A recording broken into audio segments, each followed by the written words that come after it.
తెలంగాణ రాజకీయాల్లో త్వరలో మార్పులు జరగబోతున్నాయా?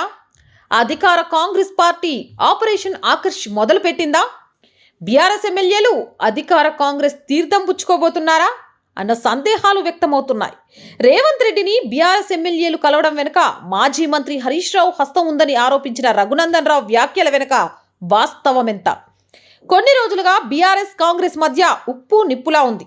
రెండు పార్టీల లీడర్ల మధ్య మాటల యుద్ధం నడుస్తోంది. ఇదే టైంలో నలుగురు ఎమ్మెల్యేలు సీఎంని కలవడంతో ఈ వివాదం మరింత రాజుకుంది. మొత్తం 30 మంది ఎమ్మెల్యేలు తమ పార్టీలో చేరడానికి తమతో టచ్లో ఉన్నారని కొన్ని రోజుల క్రితం మంత్రి కోమటిరెడ్డి వెంకటరెడ్డి సంచలన వ్యాఖ్యలు చేశారు. కానీ తాము చేర్చుకోవడానికి సిద్ధంగా లేమన్నారు. ఆ కామెంట్స్ని ఖండించారు బీఆర్ఎస్ వర్కింగ్ ప్రెసిడెంట్ కేటీఆర్.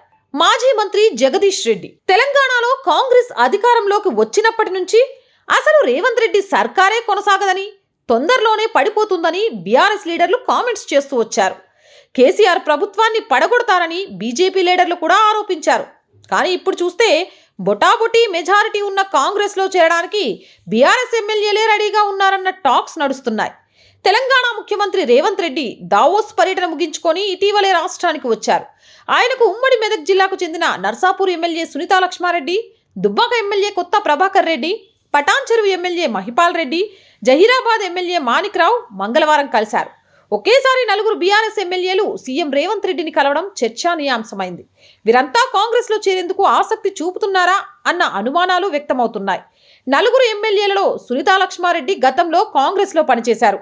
ఇక కొత్త ప్రభాకర్ రెడ్డి గులాబీ బాస్ కేసీఆర్ కు సన్నిహితుడు. మహిపాల్ రెడ్డి, మాణిక్ రావు మొదటి నుంచి కేసీఆర్ వెంటనే నడుస్తున్నారు. ఇక ఉమ్మడి మెదక్ జిల్లాపై బీఆర్ఎస్ ఎమ్మెల్యే, మాజీ మంత్రి, మాజీ ముఖ్యమంత్రి కేసీఆర్ మేనల్లుడు హరీష్ రావుకు మంచి పట్టుంది. ఆ జిల్లా పార్టీ వ్యవహారాలన్నీ ఆయన చూసుకుంటున్నారు. చీమ చిటుక్కుమన్నా హరీష్ రావుకు తెలిసిపోతుంది. అలాంటిది నలుగురు ఎమ్మెల్యేలు సీఎం రేవంత్ రెడ్డిని కలవడం ఇప్పుడు బీఆర్ఎస్లోనూ చర్చానీయాంశమైంది.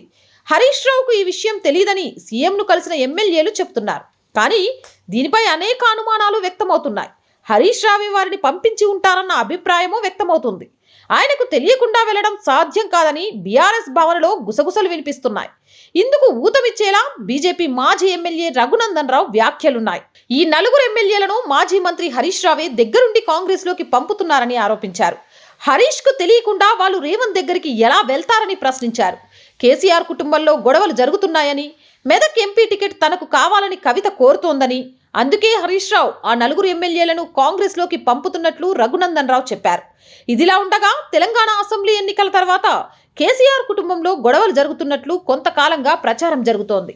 ఈ గొడవల కారణంగానే కేసీఆర్ జారిపడ్డారని కూడా సోషల్ మీడియాలో వార్తలొచ్చాయి. ఈ క్రమంలో కేసీఆర్, హరీష్ రావు ప్రాతినిధ్యం వహించే ఉమ్మడి మెదక్ జిల్లా నుంచి నలుగురు ఎమ్మెల్యేలు వారికి తెలియకుండా సీఎం రేవంత్ రెడ్డిని కలవడంపై గులాబీ భవన్లోనూ గుసగుసలు మొదలయ్యాయి. కుటుంబంలో విభేదాల కారణంగానే హరీష్ రావు నలుగురు ఎమ్మెల్యేలను సీఎం రేవంత్ వద్దకు పంపించారని ప్రచారం జరుగుతోంది. మరో అనుమానం సైతం తెరపైకి వచ్చింది. కేసీఆర్, కేటీఆర్కు చెప్పే వెళ్లారా అన్న అనుమానాలు రెండు పార్టీల లీడర్లలో వస్తున్నాయి. వీళ్ళిద్దరికీ తెలియకుండానే రేవంత్ను కలిశారంటే నిజంగా రఘునందన్ రావు చెప్పినట్టు హరీష్ రావే వీళ్ళ వెనక ఉండి చక్రం తిప్పుతున్నారా అన్నది తెలియాల్సి ఉంది. లేదంటే ఈ నలుగురు కాంగ్రెస్లోకి వెళ్లకుండా వాళ్ళపై ఒత్తిడి తెచ్చారా అన్న అనుమానాలు కూడా వస్తున్నాయి.